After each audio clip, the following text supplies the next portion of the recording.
ಕರ್ನಾಟಕದ ದಕ್ಷಿಣ ಭಾಗದ 14 ಕ್ಷೇತ್ರಗಳಲ್ಲಿ ಎರಡನೇ ಹಂತದ ಚುನಾವಣೆ ಕ್ಲೈಮ್ಯಾಕ್ಸ್ ಹಂತಕ್ಕೆ ತಲುಪಿದ್ದು ಶುಭ ಶುಕ್ರವಾರ ಮತದಾನ ನಡೆಯಲಿದೆ. ಆ ಮೂಲಕ ಮತದಾರ ಪ್ರಭು ಕ್ಷೇತ್ರದ ಹುರಿಯಾಳುಗಳ ಹಣೆಬರಹ ನಿರ್ಧರಿಸಲಿದ್ದಾನೆ.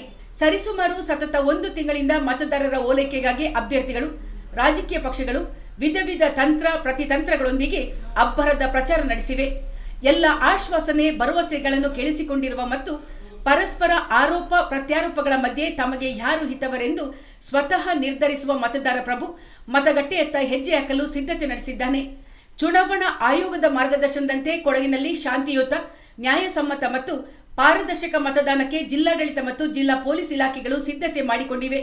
ಜಿಲ್ಲಾ ಕೇಂದ್ರ ಮಡಿಕೇರಿಯ ಸಂತ ಜೋಸೆಫರ ಶಾಲೆ ಮತ್ತು ವಿರಾಜಪೇಟೆಯ ಸಂತ ಅನ್ನಮ್ಮ ಶಾಲೆಯಲ್ಲಿ ಮಸ್ಟರಿಂಗ್ ಕಾರ್ಯ ನಡೆಯುತ್ತಿದ್ದು, ಮತಯಂತ್ರಗಳೊಂದಿಗೆ ಚುನಾವಣಾ ಸಿಬ್ಬಂದಿ ಆಯಾ ಮತಗಟ್ಟೆಗಳಿಗೆ ಭದ್ರತೆಯಲ್ಲಿ ತೆರಳಿ ಮತದಾನಕ್ಕೆ ಅಗತ್ಯ ಸಿದ್ಧತೆ ಮಾಡಿಕೊಂಡಿದ್ದಾರೆ. ಮತಗಟ್ಟೆಯಲ್ಲಿ ಮತದಾರರಿಗೆ ಯಾವುದೇ ತೊಂದರೆಯಾಗದಂತೆ ಮುನ್ನೆಚ್ಚರಿಕೆ ವಹಿಸಲಾಗಿದೆ. ಕುಡಿಯುವ ನೀರು, ನೆರಳು, ಆಸನ, ಶೌಚಾಲಯಗಳು ಸೇರಿದಂತೆ ಸೌಲಭ್ಯಗಳನ್ನು ಅಳವಡಿಸಲಾಗಿದೆ. ಕೊಡಗಿನ ಕೆಲವು ಗಡಿ ಭಾಗಗಳಲ್ಲಿ ನಕ್ಸಲ್ ಭೀತಿ ಹಿನ್ನೆಲೆಯಲ್ಲಿ ವಿಶೇಷ ಭದ್ರತೆ ಕಲ್ಪಿಸಲಾಗಿದ್ದು, ಒಟ್ಟಾರೆಯಾಗಿ ಎಲ್ಲ ಮತಗಟ್ಟೆಗಳಲ್ಲೂ ಮತದಾರನಿಗೆ ಸ್ವಚ್ಛಂದವಾಗಿ ಮತ್ತು ಸ್ವತಂತ್ರವಾಗಿ ಮತದಾನ ಮಾಡಲು ವ್ಯವಸ್ಥೆ ರೂಪಿಸಲಾಗಿದೆ.